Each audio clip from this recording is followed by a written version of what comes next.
할렐루야.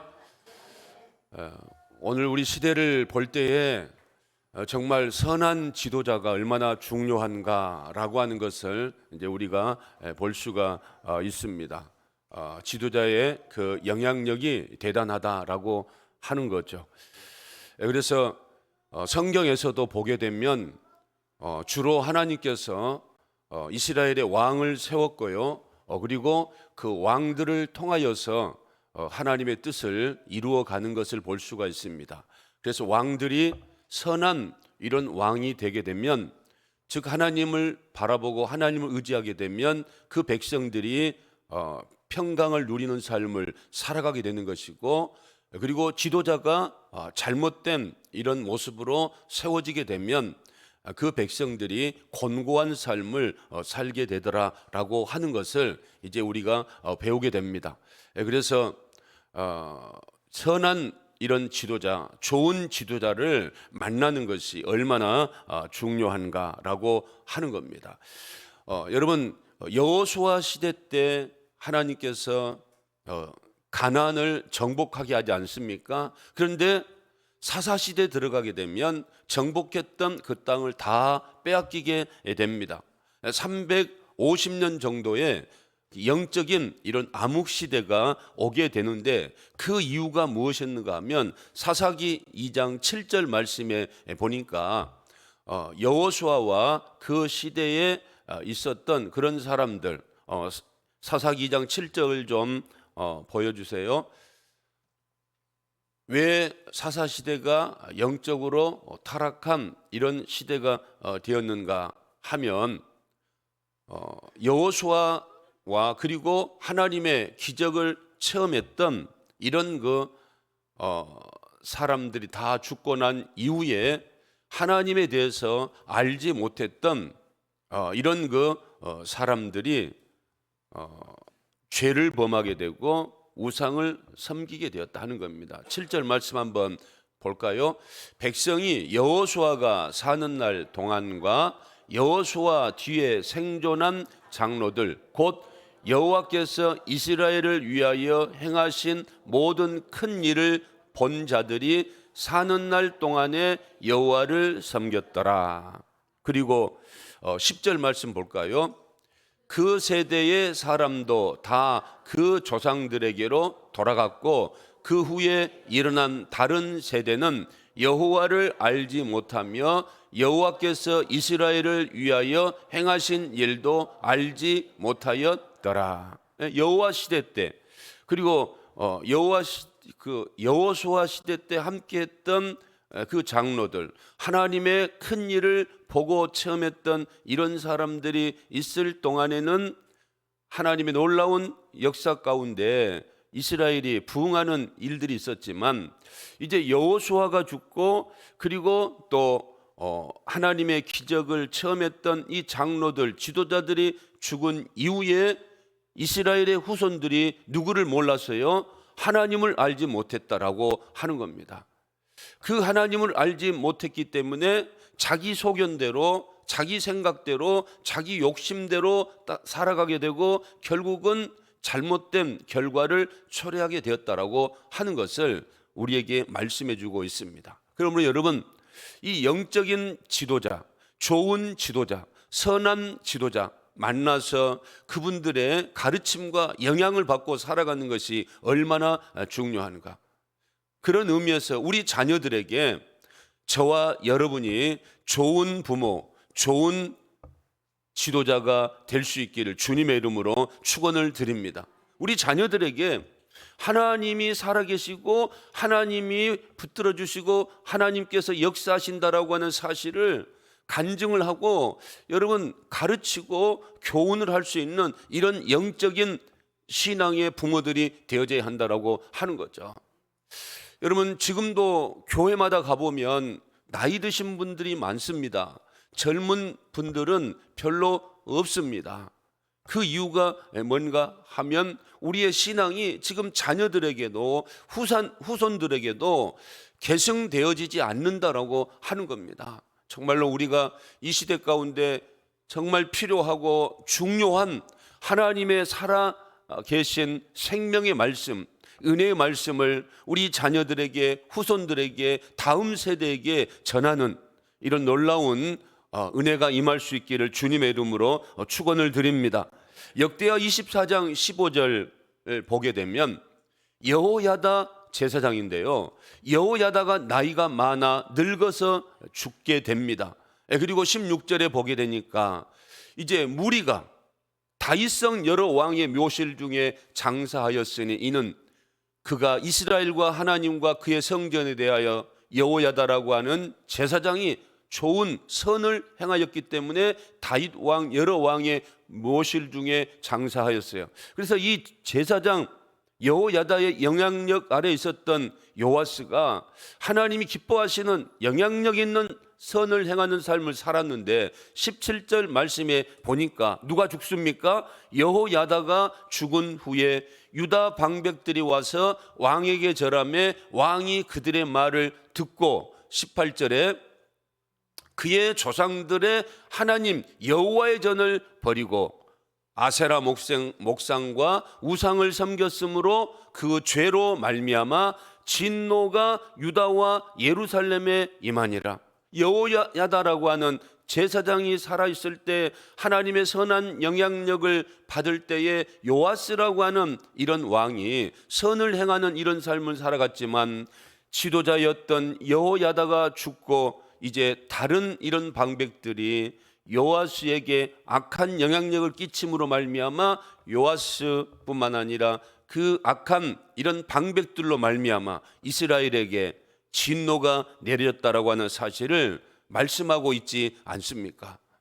그러면 여러분, 이 영적인 지도자를 만나는 것이 얼마나 중요한가라고 하는 사실을 우리가 배울 수 있는데, 오늘 바울이 본문에서 지금 자신이 두 번 다시 에베소 교회에 올 수 없음을 알고는 그곳에서 누구를 불러냅니까? 에베소 교회의 지도자들, 영적인 지도자들을 불러내는 겁니다. 그래서 그들에게 권면을 하게 되는 거죠. 내가 어떠한 모습으로 교회를 섬겨 왔는데 당신들도 이와 같은 모습으로 교회를 섬겨가야 할 것이다. 왜? 교회가 누구의 교회이기 때문에 하나님의 피로 사신 교회이기 때문에, 하나님 자신의 피로 사신 교회이기 때문에 귀중한 교회고, 이 교회를 통하여서 하나님의 구원의 역사가 이루어져 가야 하기 때문에 하나님께서 세우신 이 교회를 섬기는 지도자들, 특별히 영적인 이런 지도자들, 하나님의 뜻을 따라서 교회를 잘 섬기기를 원하는 마음으로 이 바울이 그들에게 주시는 이런 말씀입니다. 먼저 여러분 31절 말씀에 보게 되면 그러므로 이렇게 시작을 합니다. 그러므로 우리가 전에 시간에 배웠던 것처럼 바울이 그 지도자들에게 뭐라고 말씀했습니까? 내가 떠나고 나면 사나운 이리 때처럼 이리들이 들어와서, 그 이리들이 누구겠어요? 사단들, 이단들 아니겠습니까? 이런 잘못된 이단의 세력이 들어와서 성도들을 다 그만두지 않을 것이다. 다 실족하게 하고 시험 들게 하고 무너뜨리게 할 것이다. 그리고 또 무슨 말씀을 했습니까?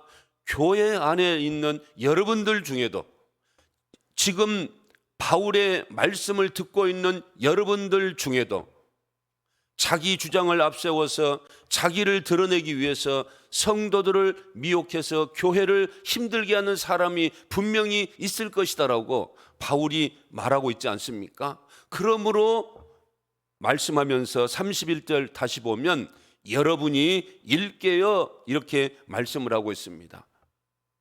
근신하여 깨어 기도하는 삶을 살아야 된다라고 하는 거죠. 여러분, 교회 생활을 대충 하면 안 되는 이유가 뭔가 하면, 교회는 사단의 제일 첫째 표적이 됩니다. 교회를 무너뜨리려고, 교회 성도들 실족게 하려고 사단이 졸지도 자지도 않고 지금 역사하고 있다라고 하는 거죠. 그러므로 이 지도자들은 항상 깨어 있어야 된다라고 하는 거죠. 영적으로 깨어 있어서 사단의 세력이라든가 이단의 세력이라든가 잘못된 거짓 교사들이라든가 이런 일들이 교회 안에서 성도들에게 악한 영향력을 끼치지 아니할 수 있도록 깨어 있어야 된다라고 말씀하고 있습니다. 이를 위해서 바울이 어떻게 했다라고 말합니까? 하나님 말씀을 밤낮을 가리지 않고 가르치고 전했다. 31절 다시 보게 되면요, 내가 3년이나 밤낮을 쉬지 않고 하나님 말씀을 전했다라고 하는 거죠. 밤낮을 쉬지 않고 전했다는 거예요. 여러분, 얼마 전에 우리 하영이가 이제 후두염이 왔어요. 그래서 병원을 가야 되는데 병원에 연락을 해보니까 5시까지 와야 된다는 거예요. 5시까지 오지 않으면 안 된다는 겁니다. 아니, 지금 어린아이가 갓난아이가 아파가지고 무사히 진료를 받아야 되는데 5시까지 접수가 되지 않으면 안 된다는 거예요. 4시 한 50분에 출발을 했는데 가면서 이제 다가와니까 안 되냐고 물어봐도 5시까지 오지 않으면 안 된다. 그래서 다른 병원으로 방향을 틀었어요. 그런데 여러분, 이 사도 바울은 그런 식으로 사역을 하지 않았다는 겁니다. 내가 오늘 모든 사역이 다 끝났으니까 내일 봅시다, 모레 봅시다 이렇게 미루고 그런 게 아니고요, 밤낮을 가리지 않고 하나님의 교회와 하나님의 성도들에게 하나님 말씀을 가르치는 일에 최선을 다하였다. 정신없이 사역했다라고 하는 겁니다.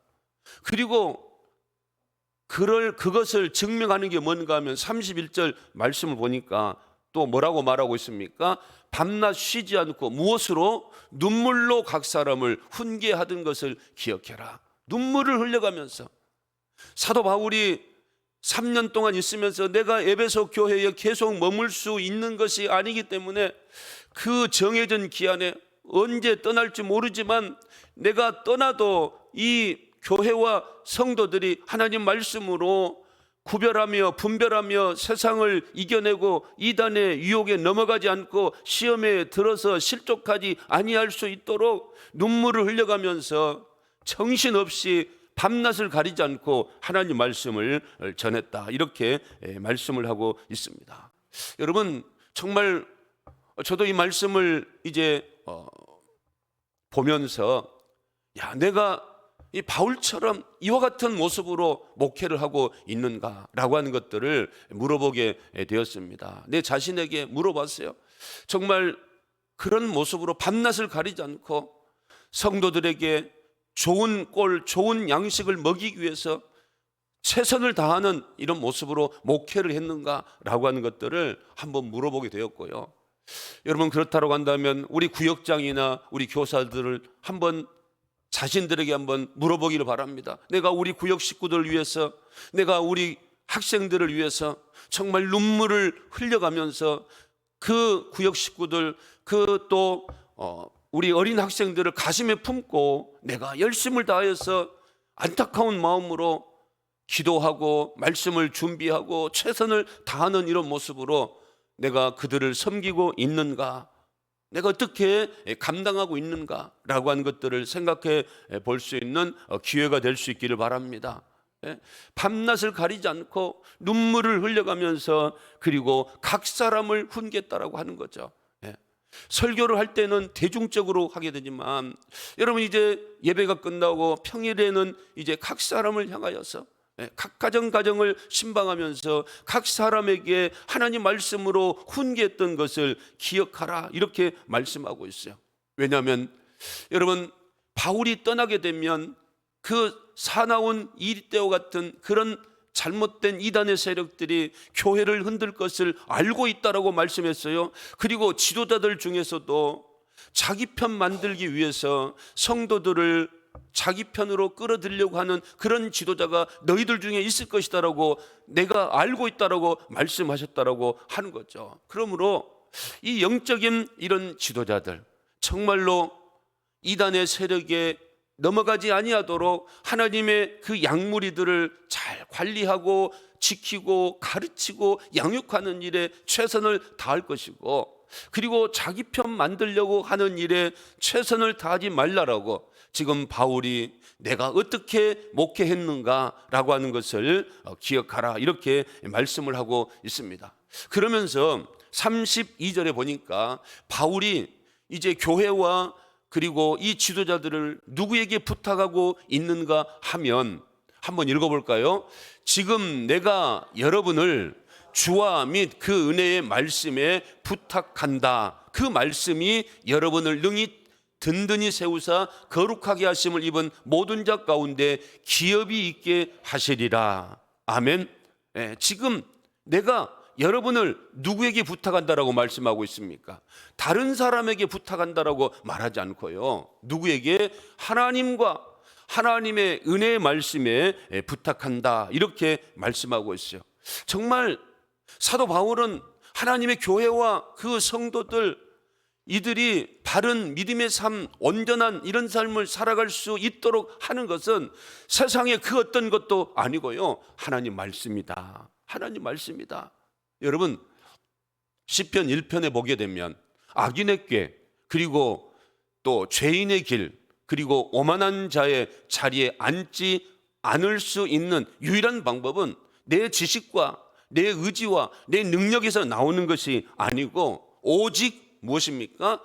여호와를 즐거워하고 그리고 여호와의 말씀을 주야로 묵상하는 것이다. 이렇게 말씀하고 있어요. 하나님 말씀이 내 생각과 내 감정과 내 의지와 내 기분을 지켜주시고 붙들어 주셔서 내 소견대로 행하지 않고 하나님의 선하신 뜻대로 살아갈 수 있도록 하나님 말씀이 우리를 지켜주고 우리 자녀들을 지켜주고 영적인 지도자들을 지켜주기 때문에 그동안 가르쳤던 그 말씀에 여러분들을 내가 부탁한다. 하나님 말씀대로 살아라 이 말씀 아니겠습니까?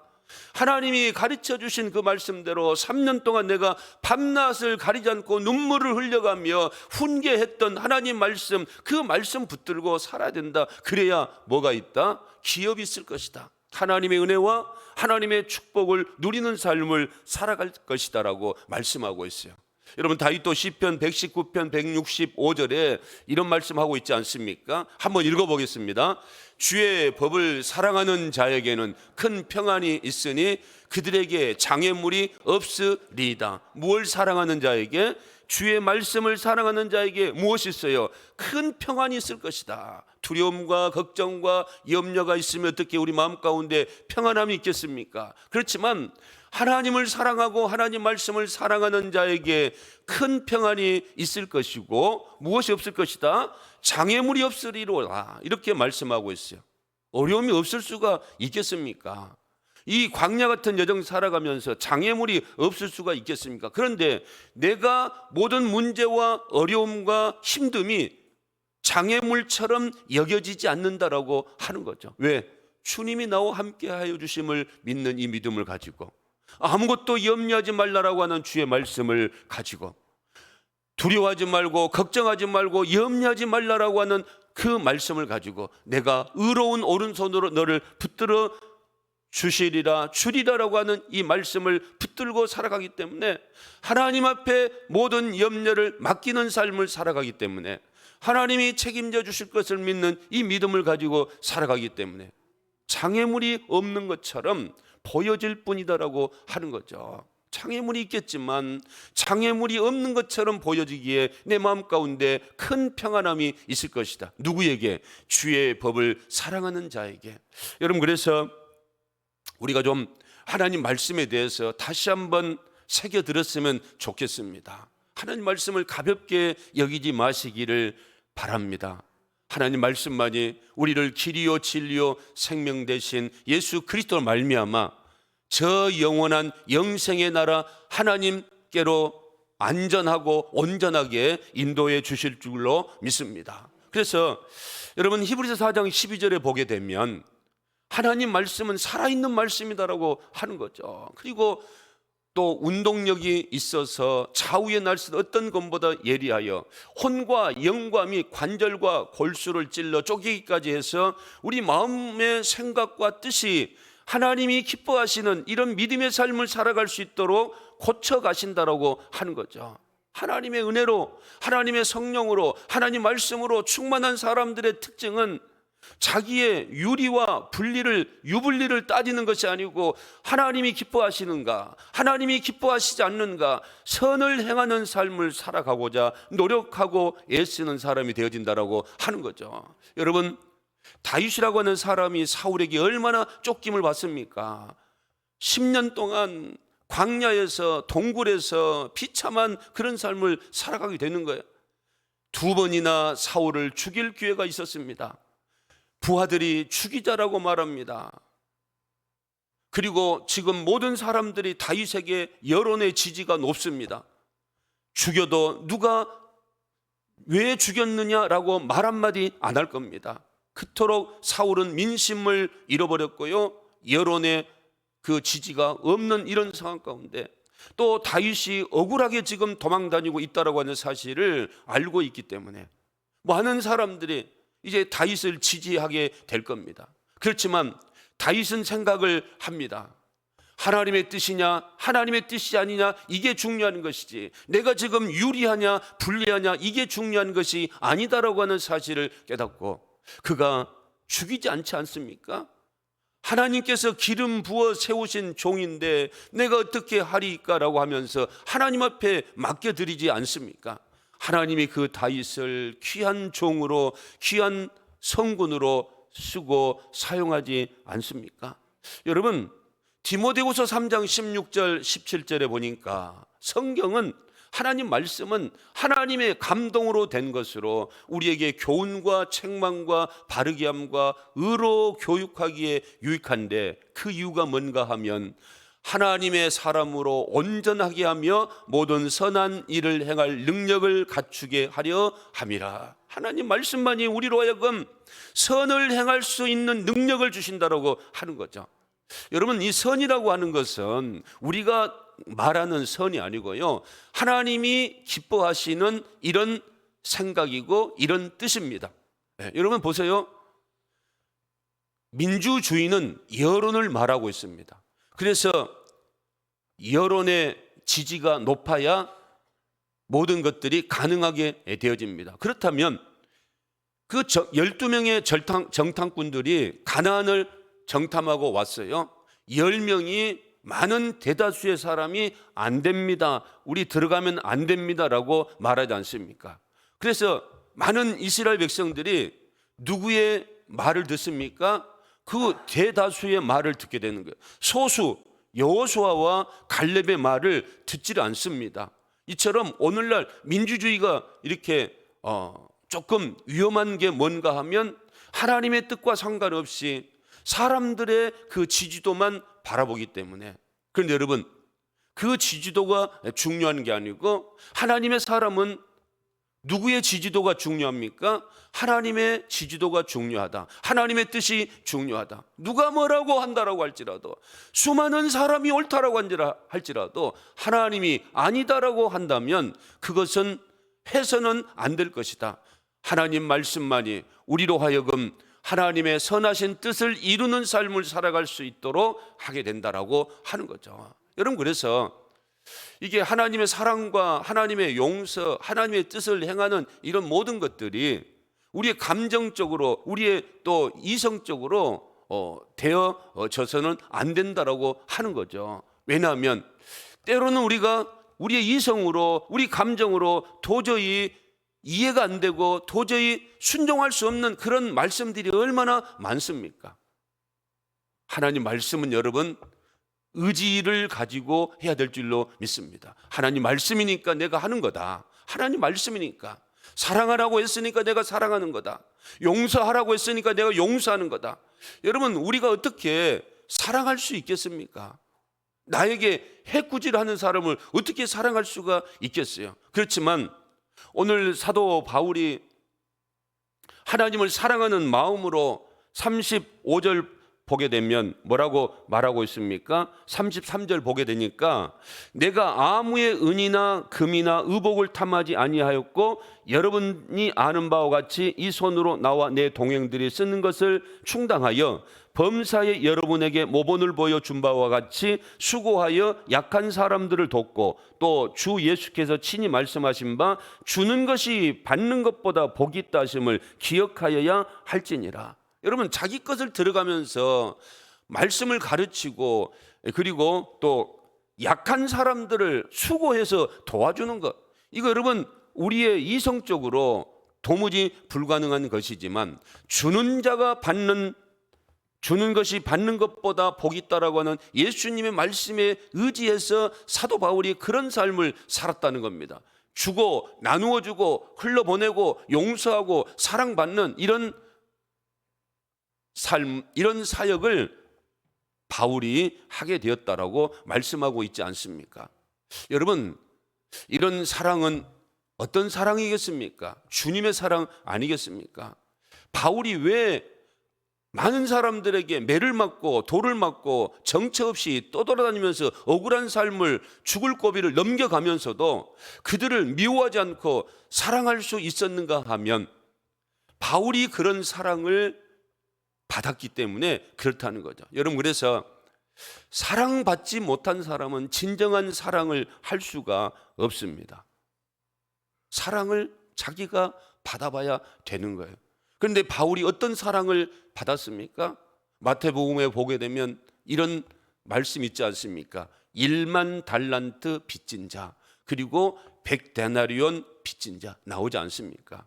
1만 달란트 빚진 자, 여러분, 그 당시 이스라엘이 로마의 1년의 세금으로 바친 그 달란트가 800달란트예요. 한 나라에서도 800달란트 마련해서 로마의 세금으로 내는 게 힘들지 않겠습니까? 그런데 개인이 1만 달란트다. 이건 여러분 도저히 갚을 길 없는 불가능한 그런 빚이라는 겁니다. 그런데 그걸 탕감해 주었다는 거예요. 여러분, 이건 무엇을 말하는 겁니까? 우리의 죄가 1만 달란트와 같은 그런 엄청난 죄라는 겁니다.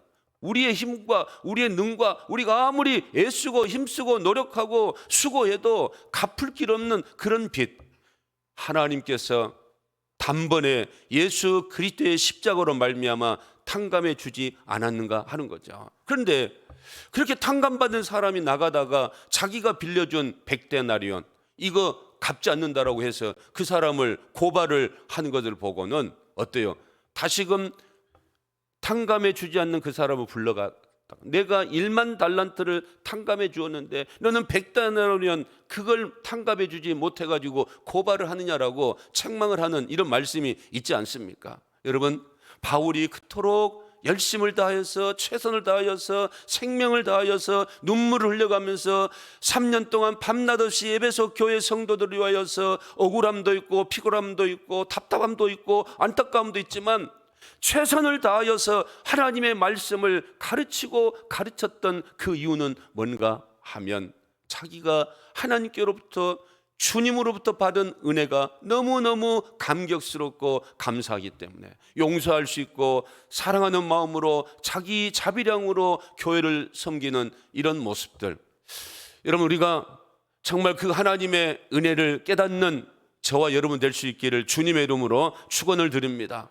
그래서 우리들도 정말 주의 몸된 교회를 섬기고 성도와의 아름다운 사랑의 교제를 하면서 하나님이 기뻐하시는 이 교회, 하나님이 기뻐하시는 공동체로 세워갈 수 있도록 최선의 삶을 살아야 될 줄로 믿습니다. 이렇게 살아갈 수 있도록 바울이 뭐라고 말하고 있습니까? 본을 보였다, 이렇게 말씀하고 있어요. 범사에 본을 보였다. 여러분, 주의 교회를 섬기는 이런 지도자들, 또 하나님의 사람들은 항상 어떤 모습으로 교회를 섬기고 성도를 섬겨야 되겠습니까? 본이 되는 모습으로. 마태복음 5장 16절에 보게 되면 이런 말씀이 있습니다. 한번 읽어볼까요? 이같이 너희 빛이 사람 앞에 비치게 하여 그들로 너희 착한 행실을 보고 하늘에 계신 너희 아버지께 영광을 돌리게 하라. 여러분, 너희 빛이 무슨 빛입니까? 예수 그리스도께서 우리에게 주신 그 빛, 그 빛이라고 하는 것은 예수님을 말씀하는 거죠. 예수님이 사람 앞에 비치게 하라는 겁니다. 그런데 예수님이 사람 앞에 비치게 하는 그 행위가 뭔가 하면 착한 행실이라는 거죠. 착한 이 행실을 누구에게 보여줘야 하는 겁니까? 사람들에게 보여주어서 그 사람이 누구에게 영광을 돌리게 하라? 하늘에 계신 너희 아버지께 영광을 돌리게 하라. 여러분, 그래서 사람들은 사람을 보지 않습니다. 누구를 봐야 됩니까? 하나님을 봐야 돼요. 그런데 사람들은 누구를 보는 거예요? 사람을 보는 거예요. 사도 바울이 자신을 통하여서 하나님의 영광을 드러나게 하기 위해서 눈물을 흘려가면서 본을 보이면서 사랑의 마음을 가지고 사랑의 행실을 가지고 교회를 섬기고 양무리를 섬겼듯이 오늘 그 지도자들에게 자신과 같은 모습으로 교회를 섬기고 성도들을 섬길 것을 말씀을 하고 있습니다. 여러분, 하나님의 교회는 정말로 중요합니다. 이를 위해서 저와 여러분을 세우신 줄로 믿습니다. 그래서 저와 여러분 항상 깨어 있어야 됩니다. 영적의 분별력을 가지고 있어야 됩니다. 그래서 삼가 조심하며 주의 몸된 교회를 섬겨야 되고요, 성도와의 아름다운 관계를 유지해 갈 수 있도록 최선의 노력을 해야 됩니다. 이런 말이 있어요, 여러분. 교회 안에 상처받은 사람은 많은데 상처 준 사람은 별로 없다, 이렇게 말하고 있어요. 왜냐하면 상처를 받은 사람은 오래오래 기억을 합니다. 그렇지만 상처를 준 사람은 자기가 상처 준 것에 대해서 오래 기억하지 못합니다. 그래서 교회 안에는 늘 상처받은 사람들은 많고 상처 준 사람은 적다라고 말하는데요. 여러분, 우리가 다시 한번 오늘 말씀을 생각하면서 기억하면서 교회 안에서 사랑의 교제가 이루어질 수 있기를 주님의 이름으로 축원을 드립니다. 그러기 위해서 우리가 배웠던 하나님의 말씀, 이 말씀을 묵상하고 이 말씀을 늘 기억하면서 우리의 행실이 말씀 안에서 바른 믿음의 삶을 살아갈 수 있도록 하기 위해서 더욱더 말씀을 읽고 말씀을 듣고 그 가운데 기록한 그 말씀의 모든 것을 지키는 삶을 노력하기 위해서 최선의 삶을 살아가는 저와 여러분 될 수 있기를 주님의 이름으로 축원을 드립니다. 오늘도 말씀을 생각하면서